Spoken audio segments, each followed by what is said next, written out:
हे कृष्ण। त अधिकांश महानुभावले मलाई एउटा प्रश्न सोध्ने गर्नुहुन्छ कि प्रभुजी, मृत्युकालमा जीवात्मालाई कति पीडा हुन्छ?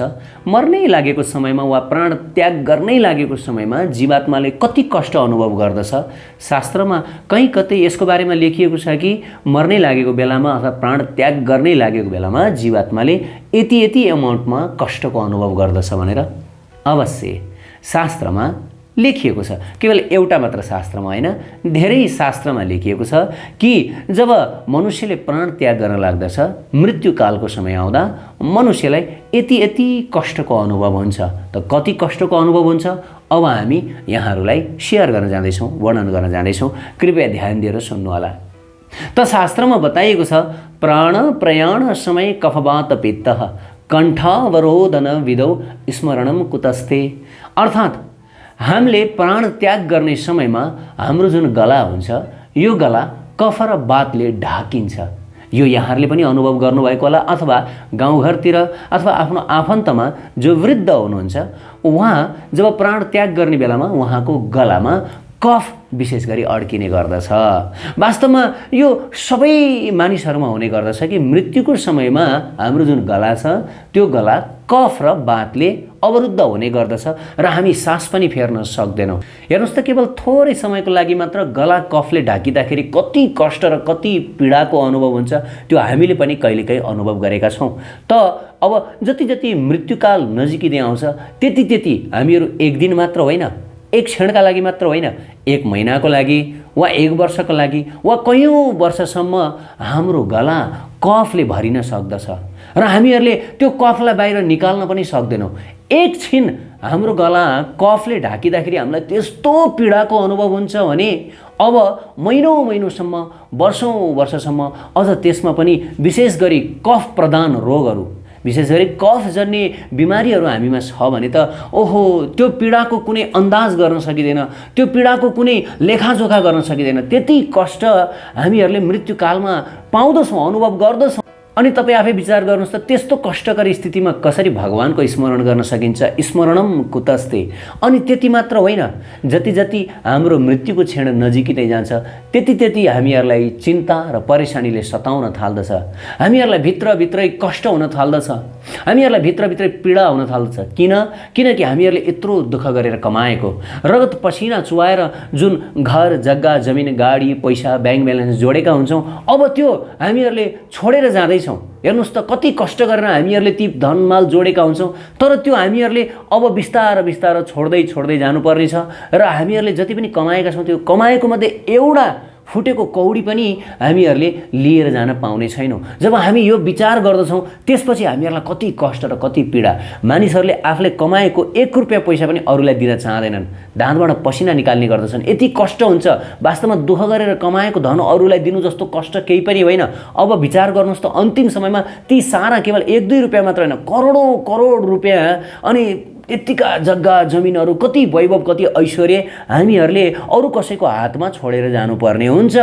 हेर्नुहोस् है, अनि जब त्यो सम्झिन्छौँ हामी, त्यसपछि हामीहरूलाई डबल पीडा। पहिला त जुन गला कफ र बातले अड्किन्छ, ढाकिन्छ, त्यो पीडा आफ्नो ठाउँमा छ। अनि साथसाथै दोस्रो पीडा, हेर्नुहोस् त, यति दुःख कष्ट गरेर कमाएको पैसा अब अरूलाई छोडेर जानु पर्दा के हुन्छ? त्यो बेलामा पनि कष्ट हुन्छ। अनि अब तेस्रो, हेर्नुहोस् त, हाम्रा प्यारा इष्टमित्र, आफन्त, परिवारजन जस्तै पत्नी, बालबच्चा अनि अरू पनि जो प्रियजन हुन्छन् हाम्रो घर परिवारमा, अब उनीहरूलाई पनि हामीहरूले छोडेर जानु पर्दैछ र हामीहरू अब फर्केर आउने छैनौँ।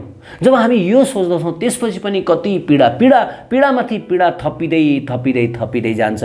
र यस प्रकार अब यो पुरा संसार यति माया गरेको, यति घुमफिर गरेको, पिकनिक गरेको होइन, मनोरञ्जन गरेको, मोजमस्ती गरेको यस्तो संसारलाई अब सधैँका लागि म छोडेर जाँदैछु। कहाँ जाँदैछु, कस्तो ठाउँमा जाँदैछु, जब त्यो अत्तो-पत्तो हुँदैन, त्यो विस्मृतिमा जब हामी पर्दछौँ, त्यसपछि निश्चित रूपले पीडामाथि पीडा थपिँदै जान्छ। र गरुड पुराणमा विशेष गरी भनिएको छ, मर्ने बेलामा, मृत्युकालमा हामीहरूले 42,000 बिच्छीले लगातार टोक्दा जति पीडा हुन्छ, त्यति पीडाको अनुभव गर्दछौँ। मानौ तपाईँ हामीले 42,000 विषालु बिच्छी दोषीहरूलाई ल्यायौँ र कुनै एक ठाउँमा लगातार टोकायौँ भनेदेखि त्यसबाट कति कष्ट कति पीडाको अनुभव हुन्छ होला। हो त्यति बराबरको कष्ट हामीहरूले मृत्युकालमा भोग्दछौँ भनेर गरुड पुराणमा बताइएको छ। अनि केही मानिसहरू भन्ने गर्दछन् निमको बोट मरेर निम नै उम्रन्छ, सुन्तलाको बोट मरेर सुन्तला नै उम्रन्छ र पिपलको बोट मरेर पिपल नै उम्रन्छ। त्यसै गरी मनुष्य जब मर्दछ ऊ मनुष्य नै भएर जन्मन्छ।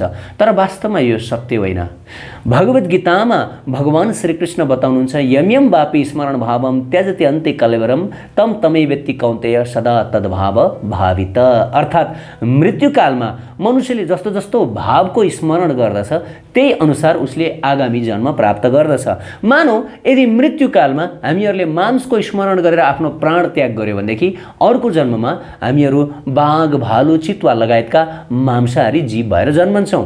अनि त्यसै गरी मृत्युकालमा हामीहरूले स्त्रीको चिन्तन गरेर मानौ म अहिले पुरुषको शरीरमा छु र स्त्रीको चिन्तन गरेर मरि भनेदेखि अर्को जन्ममा तपाईँ अथवा म हामी स्त्री भएर जन्मन्छौँ। र यदि त्यसै गरी स्त्री छिन् र उनले पुरुषको स्मरण गरेर मरिन् भने उनी अर्को जन्ममा पुरुष योनिमा जन्मने छिन्। भगवत गीतामा श्रीकृष्ण भगवानले यस प्रकार बताउनु भयो। त्यस कारणले गर्दाखेरि यो निश्चित छैन कि मनुष्य मरेर मनुष्य नै भएर जन्मन्छ भनेर। ऊ मनुष्य भएर पनि जन्मन सक्छ वा बोट बिरुवा भएर पनि जन्मन सक्छ वा अन्य विविध किसिमका पशु योनिमा पनि जन्मन सक्दछ।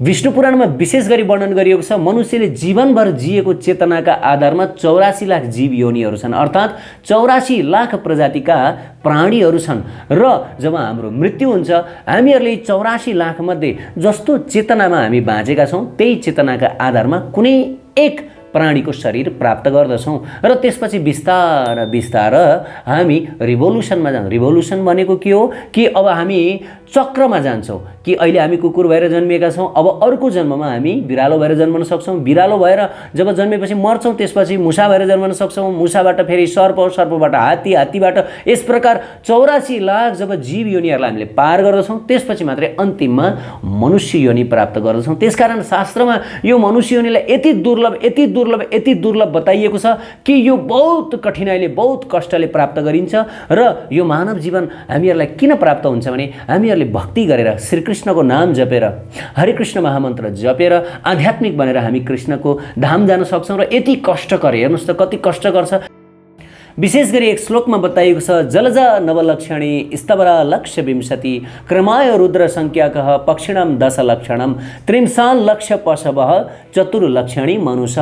अर्थात् यी 84 लाख जीव योनिहरूमध्ये जलमा 9 लाख प्रजातिका जीव योनिहरू छन् र त्यसै गरी 20 लाख प्रजातिका स्थावर अर्थात् बोट वृक्षहरू छन् र त्यसै गरी 11 लाख प्रजातिका किरा फट्याङ्ग्रा तथा रिप्टाइल्सहरू छन् र त्यसै गरी 10 लाख प्रजातिका पक्षीहरू छन् र 30 लाख प्रजातिका चौपाए पशुपक्षीहरू छन् र त्यसै गरी 4 लाख प्रजातिका मनुष्यहरू छन्। त यस प्रकार विष्णु पुराणमा बताइएको छ कि जब हाम्रो मृत्यु हुन्छ यदि हामीले भक्ति गरेका छौँ श्रीकृष्णलाई स्मरण गरेर हामीले प्राण त्याग गरेका छौँ भने निश्चित रूपले हामीहरूले कृष्णको नित्य धाम गोलोक वृन्दावन प्राप्त गर्दछौँ, राधा रानीको चरण प्राप्त गर्दछौँ र फेरि पनि कहिल्यै यो जन्म र मरणको भवसागरमा फर्केर आउँदैनौँ। श्रीकृष्णले भगवत गीतामा क्लियर बताउनु भएको छ जो एकचोटि मेरो धाममा पुग्दछ ऊ फेरि कदापि फर्केर यहाँ आउँदैन। तर यदि हामी त्यहाँ जान सकेनौँ भनेदेखि निश्चित रूपले हामीले यी 84 लाख प्रजातिका जीव योनिहरूलाई क्रमैसँग पार गर्दै गर्दै जानुपर्नेछ र अन्तिममा हामीहरूले मानव चोला प्राप्त गर्न सक्दछौँ। त अब कहिलेकाहीँ के प्रश्न उठ्दछ भन्दाखेरि हेर्नुहोस् त भक्तहरूको पनि मृत्यु हुन्छ र भक्तहरू पनि अत्यन्त पीडाले अत्यन्त कष्टले मर्नुहुन्छ।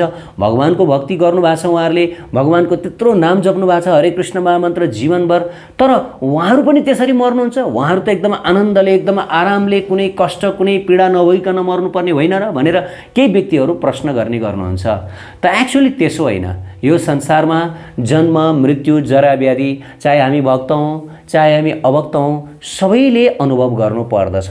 भौतिक संसारको दुःख कष्ट हामी सबैको लागि हो र यसबाट कोही पनि उम्कन सक्दैन, कोही पनि बच्न सक्दैन। हेर्नुहोस् है, कोही पनि उम्कन पनि सक्दैन, बच्न पनि सक्दैन। कुनै समाधानै छैन। यी समाधानै नभएका समस्याहरू हुन्। यिनको एउटै मात्र समाधान भनेको कृष्ण भगवानको गोलोक धाम जानु र नित्य राधा कृष्णको सेवामा शरीक हुनु र दिव्य शरीरले युक्त हुनु र कहिले पनि यो भौतिक संसारमा फर्केर नआउनु। यही मात्र यसको एउटै समाधान हो, एउटै समाधान हो। हेर्नुहोस् है। त भक्तहरूले पनि संसारमा जब प्रयाणको समय अर्थात् मृत्युकालको समयमा कष्टको अनुभव गर्नुपर्दछ, पीडाको अनुभव गर्नुपर्दछ। अनि त्यस समयमा जसरी अभक्तहरूको गला कफ र बातले ढाकिने गर्दछ, त्यसै गरी भक्तहरूको गला पनि कफ र बातले ढाकिन सक्दछ। तर पनि भगवान श्रीकृष्णले भगवत गीतामा बताउनु भएको छ कि उहाँले भक्तहरूमाथि विशेष अनुकम्पा गर्नुहुन्छ। भलै भक्तले मृत्युकालमा कफ र बातले उहाँको गला अवरुद्ध भएको कारणले गर्दा बोल्न सक्नु नहोला, भगवानको नाम उच्चारण गर्न नसक्नु होला, तर पनि जीवनभर उहाँले जुन हरे कृष्ण महामन्त्र जप्नु भएको हुन्छ, कृष्णको भक्ति गर्नुभएको हुन्छ, त्यो भक्तिको आधारमा, कृष्णको नाम लिएको आधारमा श्रीकृष्ण भगवानले मृत्युकालमा भक्तलाई सहायता गर्नुहुन्छ, भक्तलाई भित्रबाट परमात्माका रूपमा स्मरण गराइदिनुहुन्छ र मुखले भक्तले कृष्णको नाम लिन नसके पनि उसको हृदय अथवा उसको अन्तर्मनमा श्रीकृष्णको नाम स्फुरित भइरहेको हुन्छ, हरे कृष्ण महामन्त्र गुन्जायमान भइरहेको हुन्छ। यस्ता अनेकौँ घटनाहरू हामीहरूले देखेका छौँ वास्तवमा। त कृष्णले सहायता गर्नुहुन्छ। त्यसकारणले गर्दाखेरि यदि हामीहरूले जीवनभर भक्ति गऱ्यौँ भने निश्चित रूपले मृत्युकालमा कृष्णले हामीलाई सहायता गर्न आउनुहुन्छ। कृष्ण भगवानले भगवत गीतामा बताउनु भयो, अन्तकाले च मामेव स्मरण उक्त्वा कलेवरम यः प्रयति समद्भावम याति नास्त्यत्र संशय। अर्थात् अन्तिम क्षणमा जसले मलाई स्मरण गर्दै शरीर त्याग गर्दछ, निश्चित रूपले उसले मेरै जस्तो दिव्य शरीर प्राप्त गर्दछ, मेरै जस्तो भाव प्राप्त गर्दछ, भगवानको धाम प्राप्त गर्दछ। त यो कुरामा भक्तलाई सहायता गर्न स्वयं श्रीकृष्ण आउनुहुन्छ यदि भक्तले अन्तिम कालमा कृष्णलाई स्मरण गर्न सकेन। किनकि भक्तले जीवनभर कृष्णको भक्ति गरेको हुन्छ, तर अभक्तहरूले जीवनमा कृष्णको भक्ति गरेका हुँदैनन्। उनीहरूले जीवनमा अनेक भौतिक कार्यहरूमा आफ्नो समय फजुल खर्च गरेका हुन्छन्, व्यर्थ गुमाएका हुन्छन्, निन्दा गरेर, अरूको क्रिटिसाइज गरेर, अरूलाई दुःख दिएर, प्राणी हत्या गरेर, अरू जीवजन्तुहरूमाथि हिंसा गरेर उनीहरूले आफ्नो जीवन बिताएका हुन्छन्, ईर्ष्या गरेर जीवन बिताएका हुन्छन्। त यस्ता जीवात्माहरूलाई पापात्मा भनिन्छ र पापको फल भोग्नको लागि यी व्यक्तिहरूलाई मृत्युपछि नरक लिएर गइन्छ र यस प्रकार आफ्नो कर्मको फल दिलाइन्छ। तर कृष्ण भक्तलाई कहिले पनि कर्मको फल दिलाइदिन। कृष्ण भक्त सिधै भगवान श्रीकृष्णको दिव्य धाममा जानुहुन्छ। त्यसकारणले गर्दा यो मानव चोलाको हामीहरू सबैले पूर्ण रूपले फाइदा उठाउनु पर्दछ। पूर्ण रूपले यो मानव जीवन हामीहरूले प्राप्त गरेका छौँ, यसको हामीले 100% फाइदा उठाएर हामीहरू सबै गोलोक धाम जानुपर्छ, राधा रानीको श्रीकृष्णको सानिध्य प्राप्त गर्नुपर्दछ। अन्यथा 84 लाखको चोलामा हामीहरू बार बार घुम्नुपर्ने हुनसक्छ। राधे राधे, हरे कृष्ण। उत्कृष्ट आध्यात्मिक जानकारीहरूका लागि नेपालकै पहिलो शुद्ध आध्यात्मिक च्यानल टिभी लजिकल कृष्णलाई सब्स्क्राइब गर्न नभुल्नुहोला र हरेक अपडेट्सका लागि यो बेल आइकन पनि दबाइदिनुहोला।